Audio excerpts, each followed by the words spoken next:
Bonjour, bienvenue donc là sur les petites bombes des Grands de la Loire. Je suis Nicolas, sommelier au Grand Monarque à Chartres. Donc là on est vraiment sur la partie des Berry-Nivernais, 100% Sauvignon blanc. Donc on est chez François Crochet sur son millésime 2019. Un vigneron que j'adore, qui travaille aussi bien les blancs que les rouges. Mais donc là on reste vraiment sur la partie blanc, sur un vin qui est bon, élégant, assez racé. C'est un vin que j'adore moi, seul avec une huître, mais l'huître nature aussi. C'est vraiment quelque chose que j'adore. On est sur le domaine de l'élu, on est chez Charlotte et Thomas Carcin, sur la cuvée Rocavel. On est sur un assemblage majoritairement chenin, on a du Grelot gris et du Sauvignon blanc. On est vraiment sur des choses de très plaisir, on est plutôt sur des vins partie apéritif, très élégants, avec une belle fraîcheur quand même fin de bouche, qui peut vraiment vous faire commencer un repas assez facilement. Là, on part sur Amboise, chez Coralie et Damien de Leschenaux, deux vignerons que j'affectionne énormément. Trincam, on est sur du Sauvignon blanc. Normalement sur cette partie-là, on est plutôt sur du chenin, sur la partie Mont-Louis-Amboise. Sur un vin assez complexe, on tire vraiment sur les côté un petit peu poire, ananas, mais on garde quand même ce côté très fraîcheur. On continue dans la partie des Berry-Nivernais chez un jeune vigneron qui a très bien repris le domaine familial. On est chez Paul-Henri Pellet, que Médé tout salon, 100% Sauvignon blanc 2018, sur des vins qui ont vraiment des très grande fraîcheur, assez cristallins, accompagnés avec des poissons juste grillés. Et donc là on descend sur les côtes rouennaises, appellation qu'on oublie souvent. On est chez Stéphane Sérol. Là on est sur son éclat de granit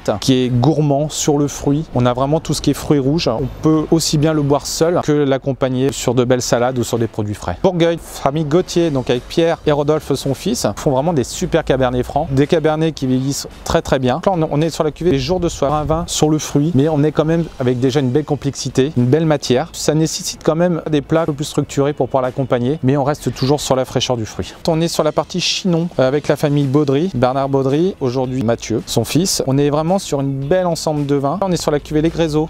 Donc là sur un très beau millésime 2018, des cabernets vraiment sur la finesse des vins, toujours un côté légèrement tannique. On n'est pas sur des chinons trop exubérants, donc on reste vraiment sur des vins plaisir, à boire aussi bien jeunes qu'on peut également laisser vieillir en cave sans problème.